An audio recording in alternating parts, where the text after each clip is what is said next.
Oh. Hello. I've been hearing recently that you've had some problems with your memory and concentration. Well, never fear, Alex is here. The following brief tutorial will describe my patented technique for memory and concentration. By following these simple steps, you will be on your way to higher success in your academic career. 1. Where are you? Consider studying in a quiet area as opposed to somewhere crowded where noise might divert your attention away from the task at hand. Here we have a student who didn't pay heed to his surroundings. Look out! 2. What is the state of your environment? It is much harder to stay focused on your work if you are always searching for what you need. Always try to keep your desk clean and orderly. 3. Who are you with? I thought that was the end of the movie, actually. Avoid studying with people who aren't doing the same thing as you. Oh, wait, no, there's more. But did you see it 3D? I mean, like, come on, I Oh was my jumping God, right out at it you. was amazing. It can be easy to be drawn into a conversation unrelated to what you are working on. What else are you doing? Keep yourself on task. You can't expect yourself to be focused on your work if your attention is divided. Alex, I've told you before, shut your Facebook and do your homework. And most importantly, no Facebook. Alex, I've told you, get off your computer.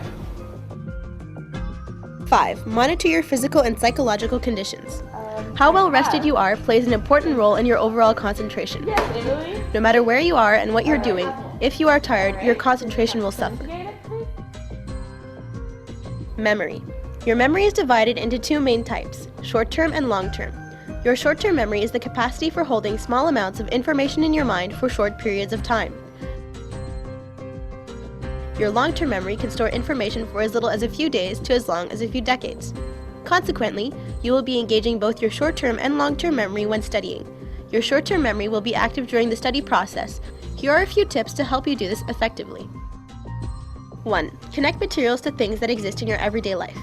It is much easier to remember complicated material if you can connect things you are studying to examples you see in your daily life. Consider ethylene, a plant hormone that increases ripening in plants. 2. It is easier to remember things by song, humor, and sex.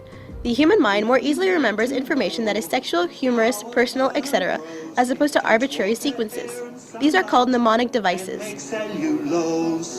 Every plant can do This is stupid. Rhymes, songs, jokes, and meaningful experiences that you can associate with your study material will be easier to remember than random information. 3. Space your practice times. Your short-term memory has limited capacity. Once it's full, the information has to be transferred to your long-term memory before you can continue to use your short-term memory. Don't expect yourself to be able to remember everything after studying for hours straight. Prepare short, productive practice times with periods of rest and/or activity in between to maximize your memorization capacities. 4. Break down larger tasks into smaller ones. Organize the subject you are studying into main ideas and make a plan to study each of these separately. You will remember things more effectively this way. 5. Understand as opposed to memorize.